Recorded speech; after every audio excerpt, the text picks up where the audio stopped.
Bonjour, je suis Guillaume Legrand, créateur et directeur de l'enseigne Corespa. Bienvenue sur mon podcast consacré aux personal trainers et coachs sportifs qui désirent entreprendre dans le fitness avec succès, se développer sereinement, performer durablement et vivre confortablement de leur passion.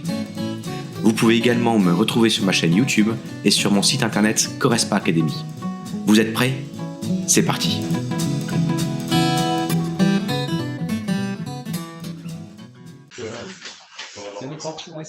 Alors, Guillaume, du coup, on va te demander de te présenter à la classe.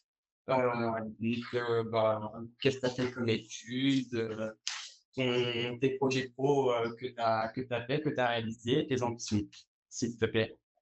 Yes. Au niveau, scolaire, je suis passé par un bac, général. Par contre, ça n'a pas été très facile pour moi parce que j'ai repiqué, 3 fois. Donc à la base, je suis pas trop fait pour les études scolaires. Et quand je suis arrivé en licence fac des sports, je l'ai bien sûr encore repiqué. Mais par contre, j'avais 2 motivations clés. C'était de vivre, assez confortablement, ce qui n'était pas forcément le cas financièrement quand j'étais gamin. Et la deuxième, c'était, d'être, libre, plus de mon temps. Il n'y a pas 36 métiers qui existent dans ce niveau-là, c'est d'être chef d'entreprise. Et vu qu'il n'y a pas de formation pour être chef d'entreprise, c'est ça qui m'a motivé. Et j'ai toujours été motivé par le sport, mais surtout d'accompagner les personnes à ce que chaque personne atteigne ses objectifs. Et donc, je venais du monde du sport et du tennis notamment. Et donc, l'idée, c'était de se dire: «Est-ce que je suis capable d'accompagner?» Et j'ai découvert tout ce qui est préparation physique et j'en ai fait, en fait, un concept. La troisième année où j'ai, encore une fois repiqué, j'ai créé Corespa. Donc Corespa, c'est une salle de sport de 200 mètres carrés. Donc 200 mètres carrés, c'est, assez petit, hein. Quand il y a du monde, c'est 10 personnes à tout casser et ce qu'on fait, c'est qu'on est spécialisé et là, ça va peut-être enchaîner sur la partie innovation. Nous, on est beaucoup innovant sur la partie idée. On fait du suivi personnalisé et en plus, les personnes peuvent revenir quand elles le désirent en salle. Et pour accompagner tout ça, pour proposer quelque chose qui va au-delà du club, on a un suivi connecté. Alors quand je vous dis ça, c'est il y a plus de 17 ans. Parler de suivi connecté, parler de choses de personnalisation, à l'époque, ça n'existait pas, hein. Aujourd'hui, c'est complètement, normal et classique, mais moi, je devais expliquer ce que c'était. Et donc là, après, je me suis vite ennuyé. J'ai créé le deuxième club. Le deuxième club, c'est là où j'ai eu les premiers ennuis, pas financiers du tout, mais parce que c'était pas exactement la même chose. Donc on a regardé un petit peu comment on pouvait aussi innover pour avoir les mêmes structures, mais toujours savoir s'adapter à chaque personne. Et donc on a créé la deuxième structure et après je me continue à m'ennuyer. Donc ma femme m'a dit: «Il faut que tu trouves, que tu files, un coup de main à plus de personnes que ça», parce qu'un club, c'est 300 clients. Et donc j'ai regardé le modèle de la franchise et le modèle de la franchise, c'est fait pour dupliquer avec d'autres personnes. Et donc là, ici, un de tes collègues, Aurélien, a parlé, que l'humain était le plus important. Je partage entièrement cette notion, et je pense qu'elle est sous-estimée dans ce qui est dit et merci pour celui qui l'a partagé là dans tes équipes. L'humain est au cœur de tout et donc pour innover et pour développer, j'ai dû m'appuyer sur d'autres associés et aujourd'hui, on est sur, 4 clubs et si vous voulez être dans les secrets, avant-hier, j'ai signé un cinquième club qui arrive, je vais pas dire Paris parce que je vais me faire tuer vu que vous êtes parisien, je suis ch'ti, mais qui arrive du côté de Coignières. Donc on arrive à 5 clubs, donc cette année, on va doubler le réseau et j'ai cette chance d'en parler avec, Aurélien depuis, quelques années et d'être passionné par ce développement. Merci Guillaume pour cette présentation. Donc, on a compris donc, du coup que tu as créé plusieurs salles de sport. Donc, dans le monde, en France, on va parler plutôt de la France, il y a beaucoup de salles de sport. Ici, on a quand même beaucoup qui pratiquent dans les salles de sport. Toi, par rapport donc, à Corespa, si on peut comparer à d'autres salles de sport comme des grandes enseignes comme Fitness Park, l'Orange Bleu ou bien d'autres, quelles sont en fait les différences entre la tienne et Ah, ouais. OK, on était coupé. Vous m'entendez là ou pas? Oui, ouais, OK. Donc super question, Aurélien. Et c'est ce que j'appelle le positionnement et le positionnement, c'est ce qui est le plus important. En France, alors ce que je dis là a bougé les 5 dernières années, il a changé il y a les 15 dernières années, ça évolue énormément, c'est en perpétuelle évolution. Aujourd'hui, vous avez soit Basic Fit, le low cost à 19 €, soit vous avez Keep Orange Bleu à 29 €, les anciens low cost et aujourd'hui ce qu'on appelle les low price. Soit vous avez le middle market qui était à 50 € et qui n'existe plus, qui cartonnait en 2012-2013, soit vous avez les boutiques gym qui sont à moins de 300 mètres carrés. Aujourd'hui, on fait partie des 4, c'est les 4 grosses positionnements qu'il y a dedans. Nous, on fait partie de tout ce qui va être boutique gym puisqu'on fait 200 mètres carrés. Et à l'intérieur de ça, notre positionnement et notre innovation, c'est le suivi connecté. Il y aura des personnes qui vont faire du spécial pilates, d'autres qui vont faire du spécial yoga, des spéciales crossfit. Nous, ce qu'on fait, c'est du suivi personnalisé. Donc vraiment prendre en charge dans un espace dédié dans le club qui est de 20 mètres carrés, qu'avec le club en solo, en duo ou en small group de 4, et on répond que à l'objectif de la personne. Et cette personne-là peut revenir quand elle le désire dans le club, au moment où elle veut, et ça n'existe pas ailleurs dans les clubs. Et quand elle revient, on a réalisé les séances avec elle, elle sait ce qu'il faut faire au niveau de la sécurité, et on utilise une application, un suivi connecté complètement. Alors on pourra en reparler parce que ça, c'est une sacrée innovation de notre côté digital et qui représente bien l'exemple que tu as présenté ce matin avec ton équipe. C'est vraiment l'objectif de suivi, d'accompagner à longueur de temps nos clients. Donc c'est vraiment ça la grosse différence des autres clubs, c'est vraiment l'accompagnement, la relation privilégiée au cœur du concept. Donc, on a bien compris que l'une des principales innovations que tu as créées dans ta salle de sport, c'est plutôt le suivi connecté. Par rapport à ça, est-ce que tu as d'autres domaines dans lesquels ta salle de sport cherche à innover pour les prochaines années? Oui, oui, s'il y a qu'une seule chose à retenir de mon intervention, je vous interpelle à écouter maintenant. Une entreprise qui réussit, c'est 3 choses. C'est une offre irrésistible, donc l'offre où je vais innover dans l'offre et dans ce que je viens de transmettre juste avant, qui est principalement le suivi. Donc une offre irrésistible avec un tarif stratégique. Tarif stratégique, c'est pas forcément le plus bas. Tarif stratégique et on a innové aussi dans le tarif, dans les manières. Alors je vais pas prendre cet exemple-là avec vous, par la suite dans le détail, ce qui va être trop long à expliquer, mais dans la manière de pricer, dans la manière de choisir le prix. Et le dernier chose, donc c'est une offre irrésistible, un prix stratégique et je remercie encore une fois de plus celui qui l'a dit juste avant là, l'humain. L'humain, parce que l'humain, c'est ce qu'il va falloir et on vous forme pas à l'humain. On vous forme pas, vous avez été éduqué d'une certaine manière, au niveau de vos parents, on vous êtes, rentrés dans un cursus universitaire, mais on ne vous forme pas à l'humain. Or, c'est ça qui va faire toute la différence et on peut innover dans l'humain. Un exemple type, moi j'ai pas il y a pas le droit à l'erreur dans ma boîte. Il y a l'obligation à l'erreur. En entretien mensuel, trimestriel, c'est quelle erreur que tu as faite, c'est pas normal que tu n'en fasses pas. Aujourd'hui, vous n'êtes pas éduqué de cette manière-là. Donc ça, voilà un peu les trois phrases clés qu'il faut retenir et les 3 innovations clés dans lesquelles on va avancer et on avance. Donc il y a pas que l'innovation digitale, même si vous êtes né avec un téléphone comme troisième cerveau. Alors, du coup, on a une question, on va rentrer un peu plus dans le détail des questions. Tu as fait une récente innovation. Donc, cette innovation-là, tu vas nous la présenter un peu plus en détail. Comment tu l'as faite, voilà, s'il te Oui. plaît.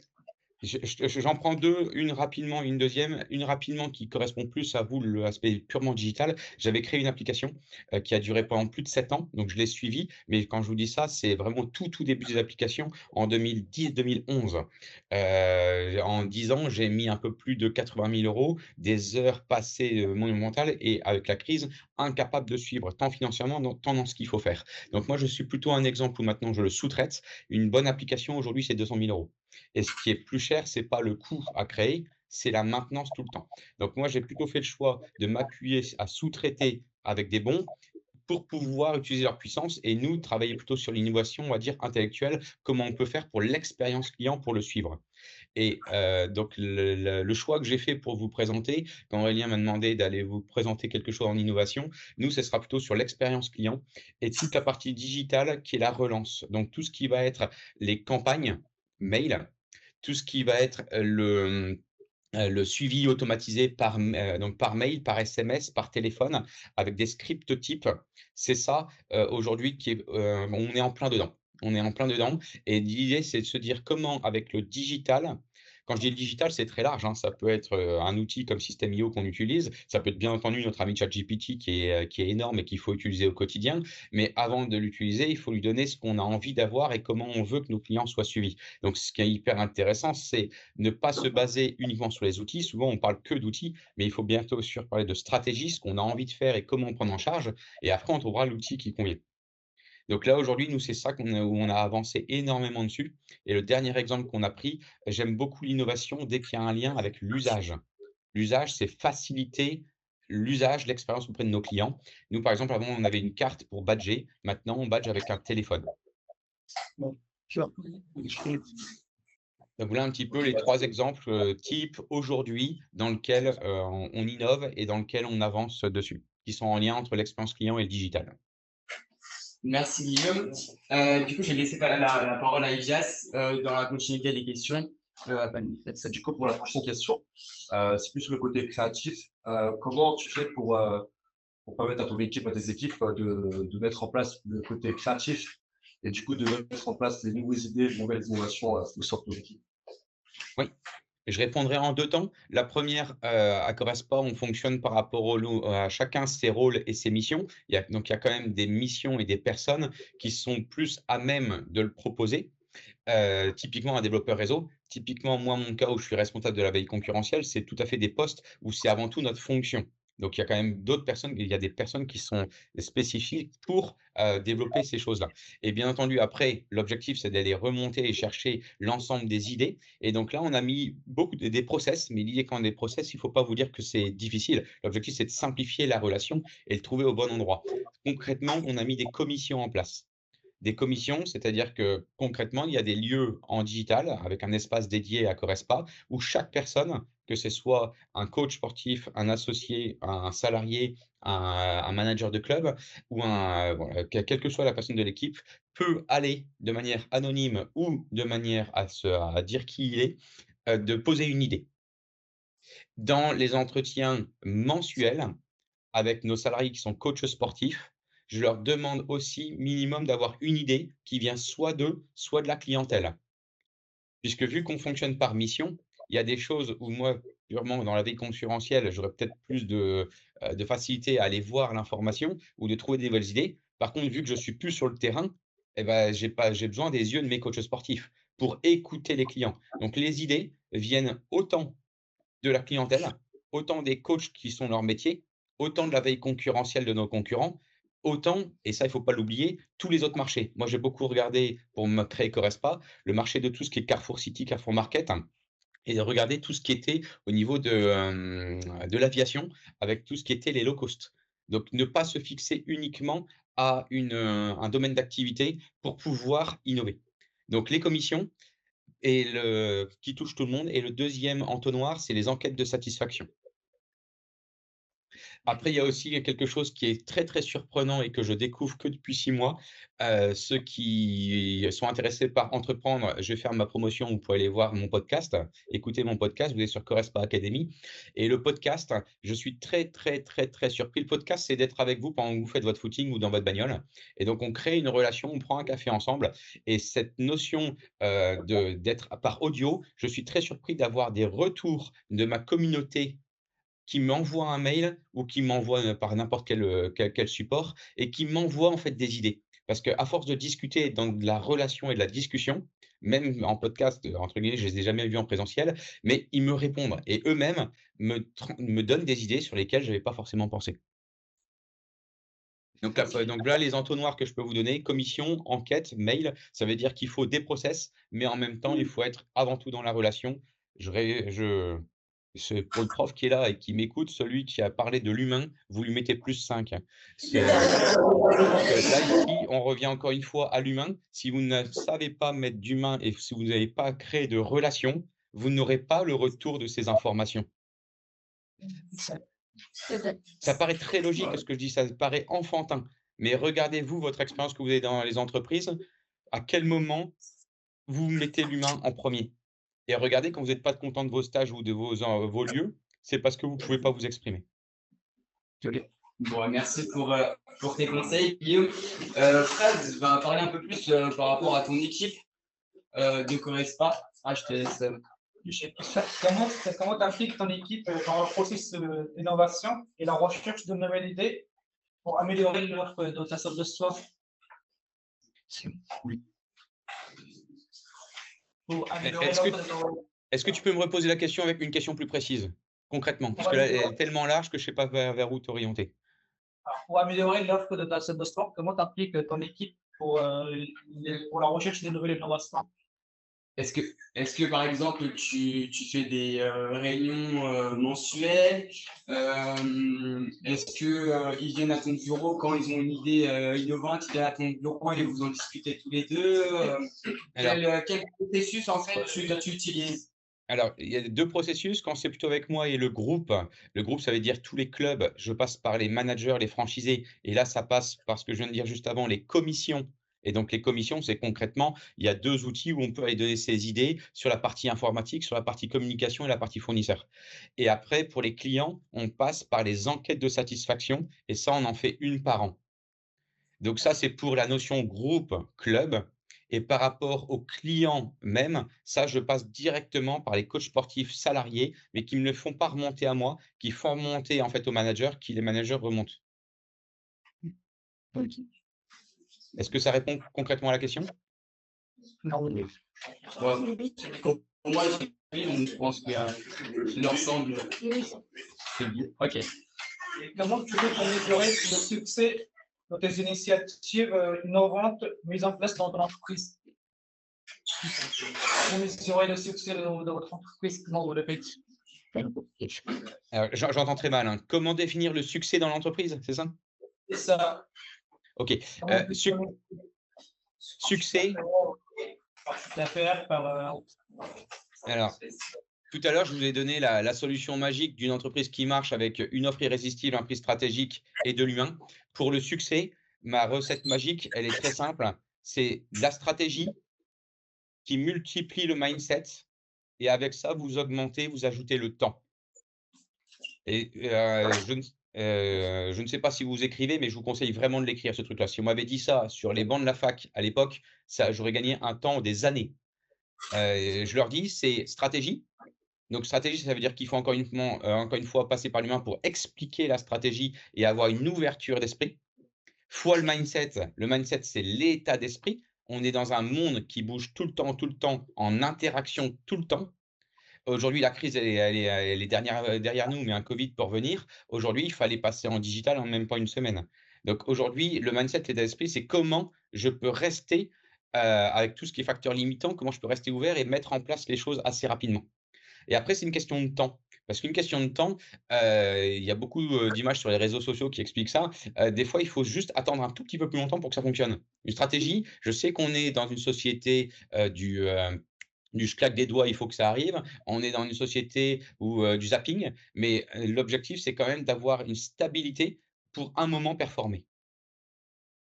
Donc le succès, je me répète, par ces 3 choses-là, par la stratégie et surtout encore une fois l'humain pour expliquer la stratégie à tous les niveaux, que je multiplie par le mindset. Donc mindset, ça va répondre aussi un peu différemment à la question, c'est qu'il faut absolument donner à se nourrir. Le digital est génial pour ça. Là, vous parlez à un geek en face de vous, mais pour moi, il n'y a pas que le geek. C'est-à-dire qu'il faut aussi, ça se trouve dans des vraies formations, ça se trouve dans des bouquins, ça se trouve dans des podcasts, ça se trouve dans des réunions informelles, ça se trouve dans les workshops, ça se trouve sur des webinaires. Et c'est-à-dire qu'il faut être toujours à l'affût de ces choses-là. Moi, dans mon emploi du temps, j'ai 1 heure par jour et les gars le savent très bien, il ne faut pas me déranger. Je lis ou je regarde les réseaux ou j'avance là-dessus parce que je travaille mon mindset. Et après le temps, c'est-à-dire qu'il faut être rationnel, hein. Vous avez toujours le cerveau droit qui va vous donner des idées, vous allez les trouver, mais le cerveau gauche qui va rationaliser les choses et le cerveau gauche, on en a besoin pour rationaliser, pour tester ça dans le temps. Là, je viens de mettre en place, pour trouver des franchisés, un service sur toute la franchise qui me coûte 600 € par mois. Quoi qu'il arrive, je vais tester entre 10 mois et 12 mois parce que je sais qu'en 3 à 6 mois, je ne pourrais pas en tirer de conclusion claire. Donc minimum 1 année pour tirer une conclusion. Sur ce cas-là, c'était là. Après, il faut être un surfeur, hein, quand vous êtes chef d'entreprise. C'est-à-dire que quand vous voyez la mauvaise vague qui est arrivée, il faut savoir plonger à l'intérieur, hein. Donc, ça veut dire que si vous voyez quelque chose qui ne tient pas la route, il faut aussi savoir s'adapter très rapidement et tout d'un coup refuser quelque chose ou prendre une décision plus rapidement. Mais en soi, oui, on cherche la stabilité avant tout. Bon, on va faire une dernière question. On va faire une dernière question. C'est Gérard qui s'en occupe. Ok, alors du coup, c'est peut-être une question qui va venir comme un spoiler, peut-être pour soi. Parce que, en fait, ce qu'on voudrait te demander, c'est quelles sont du coup les perspectives pour l'avenir en termes d'innovation et du coup, quelles sont les grandes étapes qui vont arriver. Si tu pourrais nous parler un peu de tout ça. Alors, je vais prendre un autre exemple, parce que là, vous avez vu à chaque fois les exemples, je les prends soit chez les clients dans les clubs, et je pense que ça vous parle un peu plus parce que vous savez vous projeter et réaliser. Là, je vais prendre un autre exemple qui est mon deuxième dada, et aujourd'hui, ma priorité et l'avenir, ce sera ça. Donc, c'est pour ça que j'ai choisi cette réponse-là par rapport à ta question, c'est développer les clubs. Aujourd'hui, mon job, j'ai passé trop de temps à la base, j'étais coach sportif, à développer le concept, mais là, l'objectif, c'est de développer les clubs en nombre de clubs. Donc, la question, et je me la pose là de manière quotidienne, c'est comment innover, et donc ça répond à la question, comment trouver les bonnes stratégies pour pouvoir dupliquer les clubs, je vais dire pas forcément le plus rapidement possible, parce que l'objectif, c'est quand même que ça ouvre dans les bonnes conditions et que ce soit, périn à long terme avec les bonnes personnes. Mais n'empêche qu'aujourd'hui, c'est très difficile de trouver des gens qui veulent créer un club de sport qui correspond à la cible type et qui vont le développer et qui vont réussir. Donc aujourd'hui, mon innovation, elle est, encore une fois, moi, je suis un exemple où je vais moins utiliser les outils, mais je vais utiliser les outils des autres. Donc là, je suis en train de réaliser que je perds du temps à, récupérer des leads qualifiés, à prendre tout le process de relance jusqu'à la présentation en physique et jusqu'à la signature. Aujourd'hui, il y a des outils, et donc l'idée, c'est ou innover, ou trouver le bon outil et surtout les bons process et la bonne stratégie pour optimiser le temps, d'être le plus clair aux prospects qui sont en vis-à-vis en face de moi, et moi gagner du temps pour pouvoir en accueillir plus en quantité et d'aller plus vite à l'essentiel pour trouver les bonnes personnes.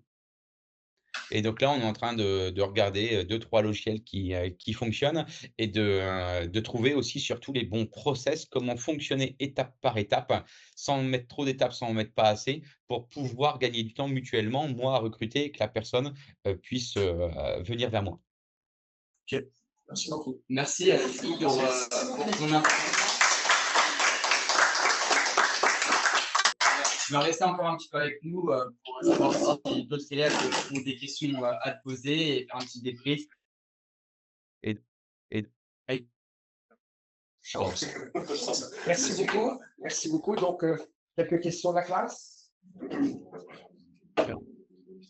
Moi, j'en avais une tant que les questions émergent.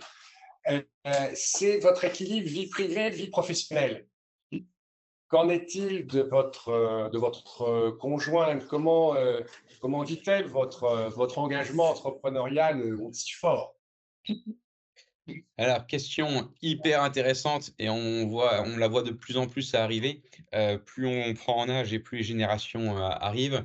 Votre génération, elle est souvent critiquée. Moi, je l'apprécie énormément puisque vous avez tout compris. Vous avez compris que c'était le temps qui était plus important que l'argent, et vous avez compris que dans le temps, c'est prendre soin de soi. Et prendre soin de soi, aujourd'hui, vous êtes cette génération, et c'est en lien avec mon activité, mais je vais répondre à la question, purement perso. Aujourd'hui, moi, j'ai 4 enfants. 4 enfants de 16, 14, 12 et 8. Donc c'est une entreprise aussi à gérer, et j'ai pas de conseils à donner, mais par contre, moi, je trouve que c'est plus facile de réussir sa vie pro que perso. Ma priorité complète, c'est ma famille. C'est pas ma boîte. Donc c'est ces questions-là qu'il faut avoir en tête. Vous qui êtes dans ce domaine aussi du marketing, je suppose que vous avez travaillé sur votre personal branding. Dans le personal branding, à un moment, moi, je vais noter un petit peu ma charte de vie. Ma charte de vie, ma priorité numéro 1, c'est ma famille. Alors après, une fois que ça c'est dit, c'est clair qu'il y a des hauts et des bas. C'est-à-dire que dans les hauts et des bas, il y a des moments où il faut aller plus, et c'est essentiel d'aller à un salon et de ne pas être là pendant 3 jours pour sa famille. Et j'en fais une priorité pro aussi. Donc ça veut dire qu'à un moment, j'ai pas dit qu'il fallait ne pas bosser du tout et de pas y aller. Il faut bosser, hein. Celui qui bosse pas, il réussit pas. Mais par contre, de trouver cet équilibre et d'être sûr de ses priorités, ça aide énormément. Alors c'est clair que plus on a des feux qui sont au vert, tant sur l'aspect financier, tant à déléguer, tant en organisation, plus c'est facile. Moi, j'ai été éduqué à séparer le vie pro, vie perso. Je partage pas ça moi aujourd'hui. Aujourd'hui, on regarde le télétravail. Aujourd'hui, actuellement, je suis chez moi avec un petit café devant moi, et ma femme qui m'a demandé il y a un quart d'heure: «Est-ce que le chien a eu à manger?» Est-ce que ça a dérangé concrètement, et est-ce que moi vous m'avez vu moins productif? Je ne pense pas. Donc moi, je suis complètement ouvert à ça. Par contre, c'est une question cruciale, et qu'il faut je pense, se poser la question tant en équipe, avec les équipes, hein. Là, j'ai, 2 loulous, un associé qui vient d'avoir son deuxième enfant. Il m'a dit: «Guillaume, est-ce que je peux lever un peu la pédale?» «Oui, pas de souci». à quel moment tu vas bosser plus, à quel moment tu vas bosser moins. Donc ça, il y a des moments où on peut le faire, mais il faut être en accord sur l'ensemble des principes. Par contre, retenez pas que je dis de rien foutre, hein. Parce que c'est votre génération, moi je l'adore, mais par contre, il faut être clair. On peut pas tout avoir, hein. Si vous passez l'argent achète le temps. Donc si vous n'avez pas assez d'argent, il faut passer plus de temps. Et après, une fois que vous avez l'argent, vous allez pouvoir acheter le temps.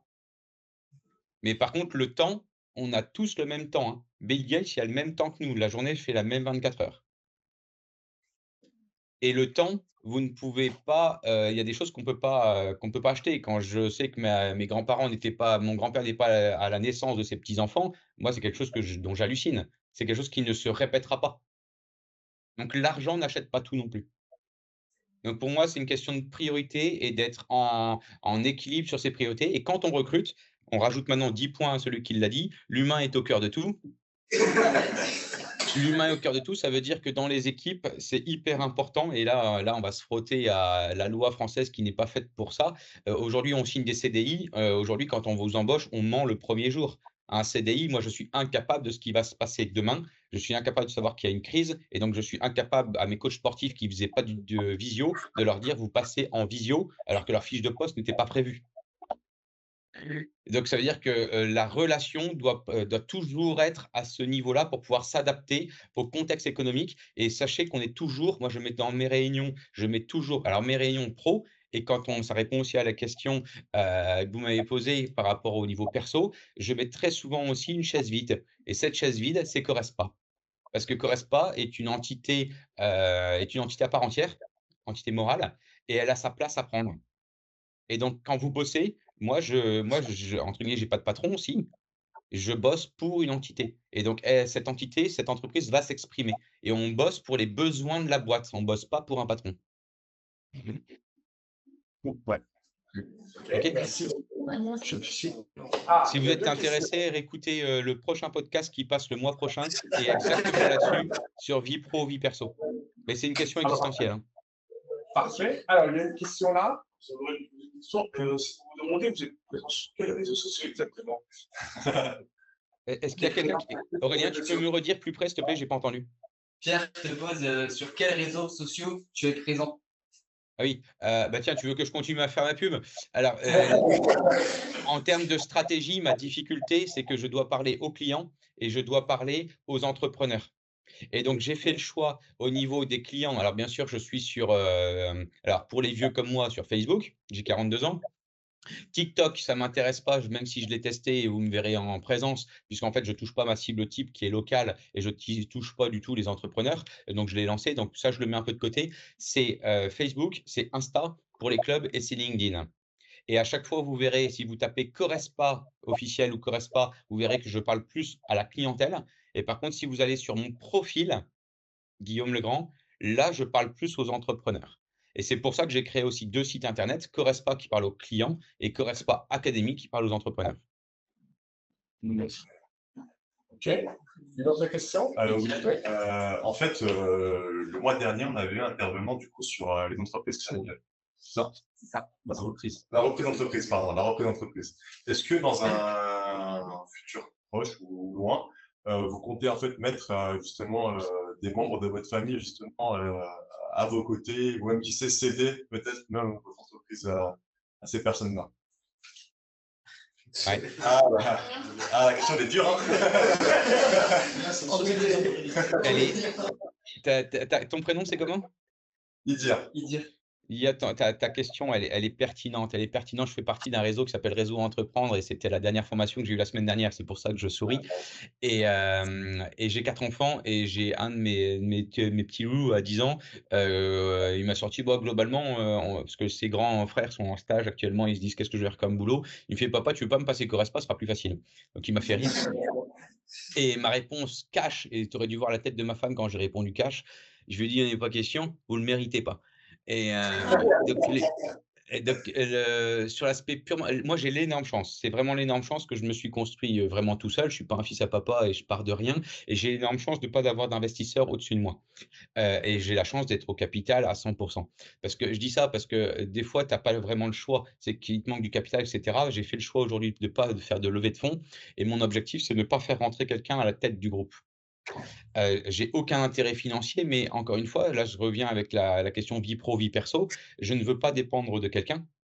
Et c'est surtout que je veux disposer de mes décisions et de mes solutions seul. Donc aujourd'hui, c'est pas le cas. Moi aujourd'hui, l'idée, alors j'ai 40 balais, j'ai toujours dit que j'aimerais bien prendre ma retraite à 50 ans. Aujourd'hui, la retraite, on ne vous en aurait pas, vous le savez très bien, donc il faut se la construire tout seul. Et donc aujourd'hui, je ne sais pas si ce que je vais vous dire c'est faire rêver ou pas, j'en ai aucune idée. Là, aujourd'hui, je m'éclate dans mon boulot. Mais sur l'aspect purement financier, je sais que mon objectif, c'est un moment de tout revendre. Donc soit je donne tout à mes enfants, mais ça va partir en cacahuète. Est-ce que c'est ce qu'ils ont envie de faire? Pas spécialement. Est-ce qu'ils ont les compétences pour? Pas spécialement. Si c'est une idée de transmission, j'ai tout intérêt à tout revendre et partager le million. Donc il y a aucun intérêt ou alors à mettre de l'immobilier. Donc l'idée, c'est plutôt de revendre. De revendre et il faut savoir revendre. Un bon entrepreneur, c'est quelqu'un qui sait savoir revendre au bon moment. Là, j'en connais 2 là actuellement et qui galèrent pour revendre et qui attendent avec des trucs familiaux, mais donc la famille et l'affectif n'arrivent pas à revendre et on a que des emmerdes derrière. Il faut voir le carnage que ça fait vie pro, vie perso aussi. Voilà. Et en même temps revendre, aujourd'hui, tu vois, aujourd'hui, j'ai aucun intérêt à vendre. Qu'est-ce que je vais faire demain? Si je suis un créatif et je suis quelqu'un qui s'emmerde vite. Alors OK, je peux m'occuper de mon jardin, je peux voyager, mais après? Voilà. Donc en Ah, fait, c'est la question des euros, si tu veux, j'en avais besoin au début, hein, je galérais et c'est même ça qui m'a fait un peu triper pour donner à nourrir à mes enfants. Là, c'est plus le cas, mais en même temps, si tu me retires ça, je fais quoi? Donc si tu veux, il va falloir que je me pose la question à partir au bon moment. c'est pas. Et je pense pas que ça sera avec mes enfants. Leur transmettre, oui, leur transmettre du capital, leur transmettre qui vont toucher un moment un lien avec plutôt l'héritage et la boîte aura peut-être un lien avec ça, mais pas directement. Pour moi, ce sera indirect. Ok, merci. Merci.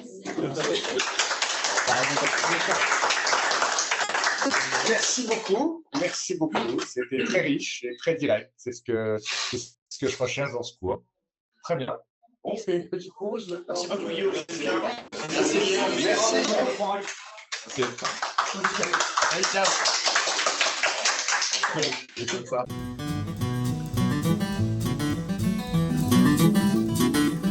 Corespa Academy propose 4 services pour vous accompagner. Créer des clubs Corespa en franchise, rejoindre notre réseau de coachs de Corespa, gagner en expérience par le mentoring et monter en compétences par nos formations. Vous désirez devenir unique et rentable? Vous désirez en savoir plus sur nos solutions d'accompagnement? Alors rendez-vous sur mon site internet Corespa Academy et fixons ensemble un premier rendez-vous. Je te laisse choisir la date et l'heure de ton choix sur mon agenda en ligne afin de faire connaissance et d'étudier la solution la plus adaptée à ton projet.